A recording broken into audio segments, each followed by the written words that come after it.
All right, so today on the UNIB Junior Developer Path, we've got Challenge 2. All right, so Challenge 2 is like a cash game. So what it should look like is this farmer player down here will summon a dog as a ball is falling from the sky, and then it should collide with that dog, if it does collide with that dog, and destroy that ball object. It'll kind of randomly generate places where it should appear, but like the previous challenge before this one, they've given us all the assets, but there are some bugs that we need to fix. So let's hit play. All right, so I can already see one. There are dogs in the sky. They should be spawning from the guy, and they should be on a down click of a key down of a space bar. So let's see what space bar does. Okay, it summons a ball. Okay, we don't want that to happen. So cool. So like I said, we've already got a few bugs that I can notice that we want to fix, but here's the list of the ones we got to fix. So first, as you guys notice at the top, the dog is spawning with the top of the screen. That is where we want the balls to be going. So let's actually try to fix that one. So, okay, we've got challenge 2, our camera, background, spawn manager, player, and our hierarchy. Okay. For our assets, we don't really want to pay attention to source files. Instructions we could look at if we were looking for them, but remember we got a prefabs. Let's see, we've got 1, 2, 3, and dog. Cool. And then I'm guessing, yeah, and these are definitely going to be important. All our scripts. Okay, they've given us a script to destroy objects, detect collisions, move forward, which I'm sure is on that dog, our player controller, and our spawn manager. Okay, cool. So like I said again, let's start with that dog. So let's go. I'm guessing the spawn manager. Oh, yeah, and there we go. So if you look here on the right in our inspector, we've got, we've got 3 elements and they're all dogs. So let's replace those real quick. So 1, 2, 3. And let's just try that first off. Let's see what happens. And lo and behold, cool, we got a ball. And let's see, yeah, we got another one. We got 2 blue balls. And another one. Okay, so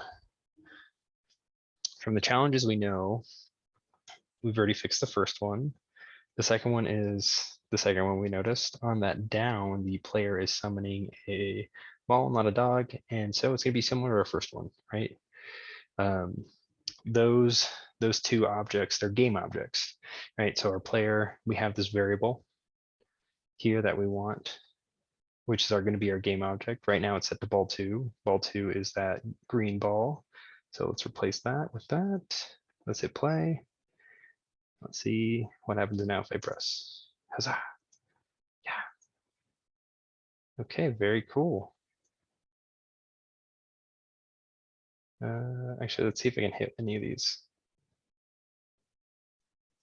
Oh, they can summon a lot of dogs. We might want to change that a little bit later. So let's see, we got next.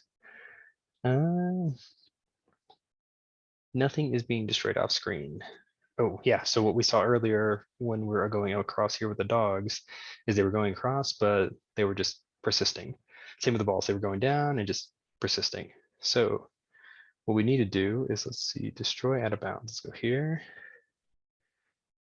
So we've got, so what the script is telling us, we've got these 2 private variables. We got a left limit and a bottom limit. The left limit, of course, we're going to be using for that dog prefab, which basically just says when it reaches this point, which the point set here is 30, we'll have to create something that will basically destroy that object. Same thing for the one below. That's probably going to be for the ball because the ball is going down and it's set to -5. So they've given us this if else statement. So if transform.position x, right, is greater than the left limit, destroy game object. So what that is saying is that if whatever game object goes past that limit, if it's greater than that left limit, so it'd be 31, 32, 33, destroy that. However, if you were to look at like a graph, left is not higher, but lower. So we probably want to change that, right? And I mean, it says it in these comments here, destroy dog if X position is less than left limit. So if we look here, this says greater than. So let's change that. And that is always gonna, if we were to play the game now, actually, I'll show you. It might not even actually, it may not actually work. So actually, let's see where our person is. Okay, our person is at 0. Okay, this is the right center. Yeah, okay, so our dog right now, that limit is always going to be, it's always going to, so no matter what, it's just as soon as it instantiates, it's just going to destroy itself. So what we need to do, nope,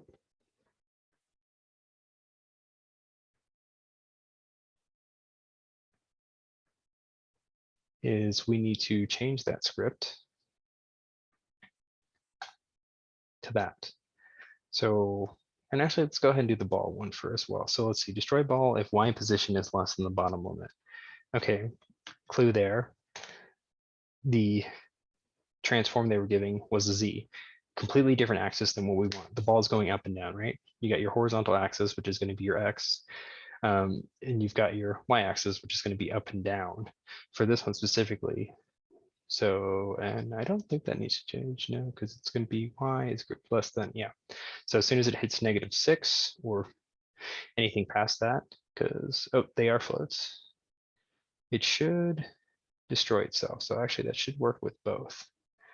So let's go ahead and check that out.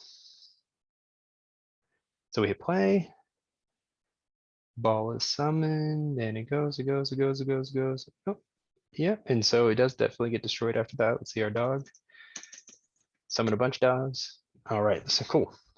So, you know, if we didn't do anything like that, that would kind of cause some issues down the line, some performance issues. We summon too many dogs, they're just going to keep persisting themselves across, right? If you look at our game view here, we only have a small area. We don't want any objects past that don't need to be there. It's just going to take up memory, take up space. So we've already fixed that. That's good. So next is, as you can tell, when our balls are being summoned, we got a blue ball, we got another blue ball, and we've got a third blue ball.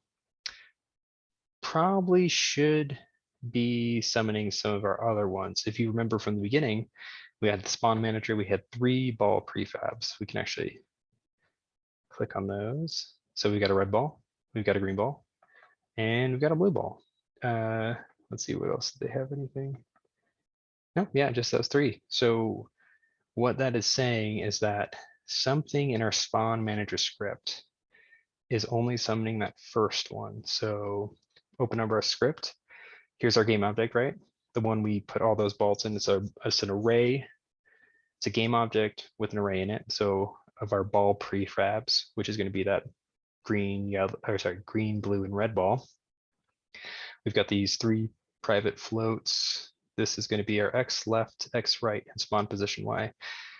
Those variables are most likely being used to create the random position of where the ball is being summoned. Let's see, and then we've got a start delay and spawn interval. Okay, so let's look at our first function here on our start.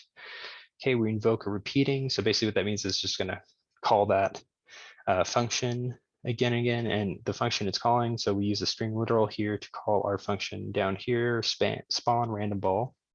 Then we pass it these 2 variables, the start delay. So that means as soon as our game starts, if you look at our start delay here, it's set to 1. 1 second after it starts, the first one would fall. Then on our spawn interval, which is every 4 seconds, another ball would fall. So as of right now, we start, first second passes, first ball falls. 4 seconds after that, the next one, so on and so forth. And it'll just keep calling that function again. So this first function, or this first thing we have here, generate random ball index, random spawn position. Okay, so that is going to take in these variables up here. So what it's doing is we're creating this spawn position. with a new vector 3. It's doing a random dot range. That's how we kind of randomize through the variables that we're given. We've set the limit x left to -22, limit x right through 7. So it's going to be anywhere within that -22 to 7 range. It'll create and instantiate a new ball. So it can be anywhere between. That's why you're seeing kind of pop all over the map. Then the spawn position y, it's always set to 30. That's why you saw the dogs in the beginning always spawning at the top. And the same thing with the balls. They always spawn at the same height, just different on the x-axis. Then here we've got a reason why we're only seeing that first one. Everything starts at a 0 index. So it goes 0, 1, 2, not 1, 2, 3, 4. So our first ball, if we were actually to change this to 1 here, we'll save it. You'll see when I go back to this, and it's going to reload my scripts, hit play. It should summon, I think the green one is, yeah. So it should summon that green ball, and it'll just, again, consistently just summon that one. We're not actually using our array of balls. We're just pulling from the index that one specific one. So let's go ahead and stop it. Let's go back into our script. So the way we can solve that is we need to input into here some variable that will get us to use all of the balls. It's a pretty simple one. So what we'll do is we'll initiate with an integer for convention. It's an index, so we'll call it the ball index. So anyone else who might be modifying this code could read it. That, and then if you look up here, we've kind of gotten a a little hint to what we need to do. So random dot range. Okay, and then we're gonna do 0 because we don't need anything there, because it's starting at the beginning of that index. And then the easiest way we can grab all those is, let's see, what did we call it? Is it ball prefabs, I believe? Yes, it is. Okay. Prefabs dot length. And I always forget to capitalize this. So, and add that. So what that's doing is it's taking our array of prefabs and it's creating, it's randomly going to pick from it with that random function for the range of that with the length, right? So there's only 3 in that array. So it'll go 0, 1, or 2, and it'll randomly choose that every single time. So what we can do now is instead of putting 0, 1, or 2 in there, we can just do ball index. Ball index. Okay, let's make sure it hits save. So it actually updates. And then we should, hopefully, if I didn't get anything incorrect. Okay, no errors. We should see, okay, we got a blue ball. Hopefully, oh, there we go. We got a red ball. Let's see if it does. Another red ball. Cool. So we now know that it's randomly choosing from that array to pick one of those. Oh, there we go. To make sure that it wasn't just the blue and the red ones. It did pull that green one in. Okay, cool. So let's actually try. Okay, I can summon my dog. Grab it. Boom. Destroys it. Right, caught it. Boom. Caught it. But right now I could just create a never-ending wave of dogs. Not really fun. We can just kind of spam the dogs. And you're not really playing the game. You're just kind of creating a wall and seeing how fast you can hit. So we need to create some sort of delay on that input, right? This one took me a little while to get. I had to seek some help, which, something you should do when you're creating this stuff, when you're learning, is kind of really like go through comments, go through things, see what people are doing, because I found a lot of really cool ways to do this. However, this specific one I chose because it was the least amount of code and it really was just like very condensed, and I like very clean condensed code. So what we did for this one is if we go to our player controller, right? This is the thing that is controlling that game object, the dog prefab from instantiating, right? I press the key down, boom, it creates that. So what we need to do is kind of refactor some of this code. So what we do is we got our game object on every frame. I can input my key code space, basically get that key down. It's taking that input and then instantiates a prefab of the dog, and then it kind of moves it. And then the dog has its own script of moving forward, right? So the way we're going to do this is we're going to add a couple of, let's actually make sure we're doing this in the right spot. Variables. So right now we've got this public, I'm going to make it a float. We're going to call it time to wait. Basically, what that'll do is, like, this is the time we want it to wait before we can let them summon another dog, right? So 2, let's actually not forget that, because I always tend to forget those, and I always go back and like, oh, why is it not working? It doesn't compile correctly. And then secondly, another public float. And we're going to call this one time count. Okay, this variable we're going to basically use like the time starts at 0, and it's going to wait those 2 seconds before letting us summon another dog. Again, don't forget that. So next we need to go into this if statement. Okay, so we've got if input, which is the input we're getting from our user, get key down, key code space, and we're gonna do a handy dandy and operator double and then we're gonna do time dot time is greater than time count. Let's make sure again we're not getting these variable names wrong. Time dot time is greater than time dot count. Okay, very cool. We've got that.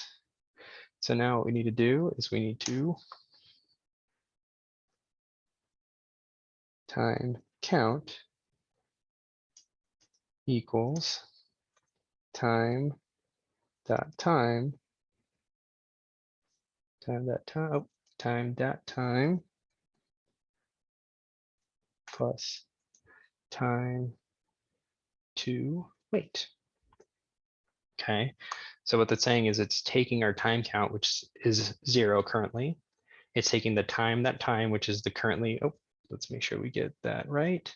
The current time, so when it is instantiated, which is starting at 0. And then time to wait is 2 seconds, right? We wanted to wait 2 seconds before they're able to summon another dog. So then we've got, let's see, time to wait, instantiate dog prefab. Okay, so if I don't have, actually, if I don't have any errors, I think that should work. Let's check. So reloading my script. All right, no errors in the bottom, so no syntax. Let's see if it summons a dog. Let a ball drop. And now as I hit spacebar, I can only summon one dog at a time, so it does make it a little more difficult. But now it looks like we're just kind of sending the dog out after the ball. So you gotta definitely get your timing down on this one. Very cool. So we've kind of hit all of the issues. There is one more bonus issue we can kind of do. So as of right now, if we're playing this game, after a little while, you can kind of start realizing the balls are falling every 4 seconds, right?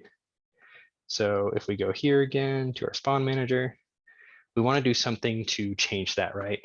We want to make it where they aren't falling every 4 seconds, because if you count it out, you know, kind of get a little edge on the game. We want to make it a little more difficult. So what we can do is we can kind of use our random range again to create another way to kind of summon everything, right? So what we want to do is, let's get rid of this float here because we don't want that. And let's actually, yeah, let's leave that for now. That we don't need to change that. I might, depending on how it is. And then since we no longer have the spawn interval, let's get rid of that here. That will stay the same because we're still calling that. That will stay the same because we want the delay in the beginning. But now what we want to do is, okay, now that'll stay the same because that's just the range.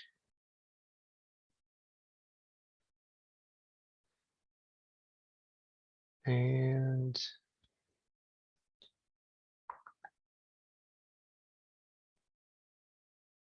we got to create something that will give us that random time, right?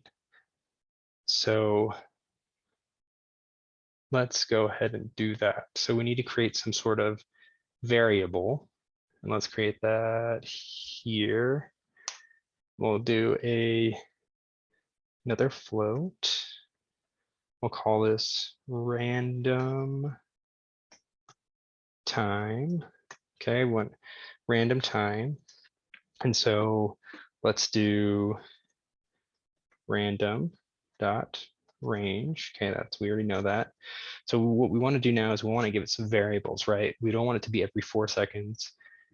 We can't have it be 1 second because if we summoned our dog, we wouldn't be able to catch one, right? If maybe the game would end if you miss one.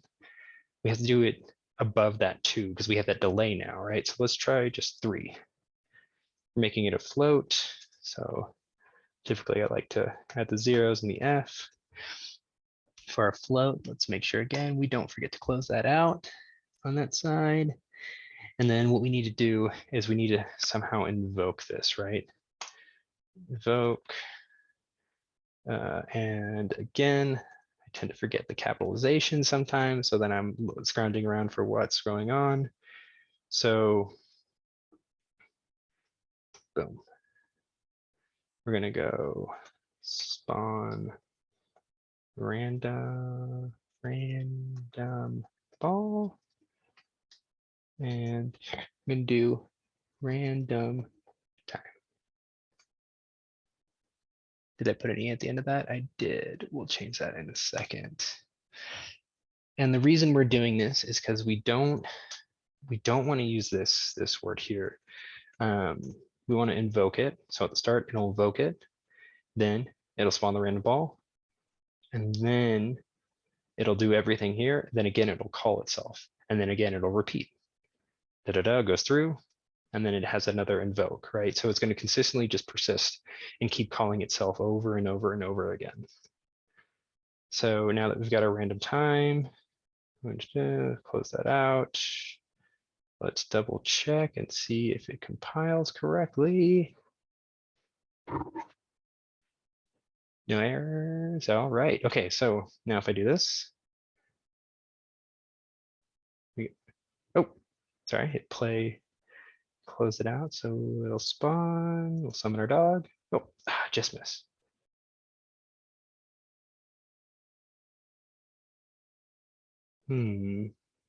So we've only got one spawning.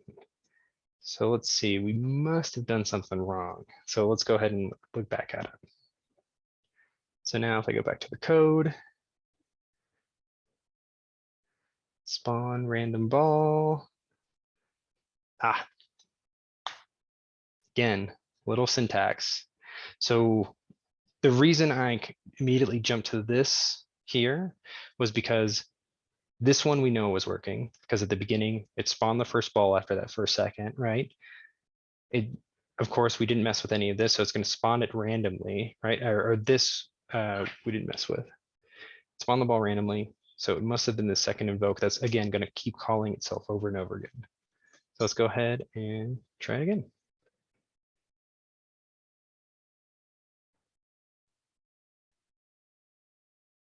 Let's see, 1 second, calls the ball. I always miss that first one. Let's see if it calls another. And there it calls another one. Got it. See if it calls another one. Got it. Hopefully. Boom. Okay, so cool. And let's actually let's actually kind of count it out. Let's see if it is doing our random. That's the first one, 2, 4, 5. Okay, 2, 3, 5.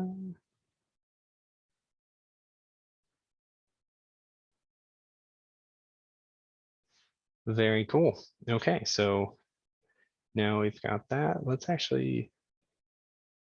that variable up a little bit because I think it's sticking too high to that range. Let's go 2. Again, it'll make it a little bit trickier for our players, but difficulty is not always a bad thing. Okay, saving, it's compiled.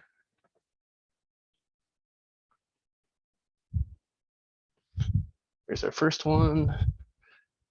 Immediately the second one. All right, very cool. So now we know we gave it a bigger range. So like balls can kind of be falling a little bit heftier now. Yeah. Cool, very cool. Okay, so we've gone through all the challenges for this one. Again, when we started out, we had a few bugs. The dog was spawning the top. Whenever you press the space bar, it was kind of instantiating that ball instead of a dog. We also, kind of got through some of that bonus. We used the random dot range. We use that quite often for this one to kind of get the ball to summon at different times. We also kind of put a delay on the player controller, giving it that time count using the time.time function to give us like that 2-second window to not let them just like repeatedly summon a new dog over and over again. So, it's not really playable as that. But yeah, so I will see you guys in challenge 3. And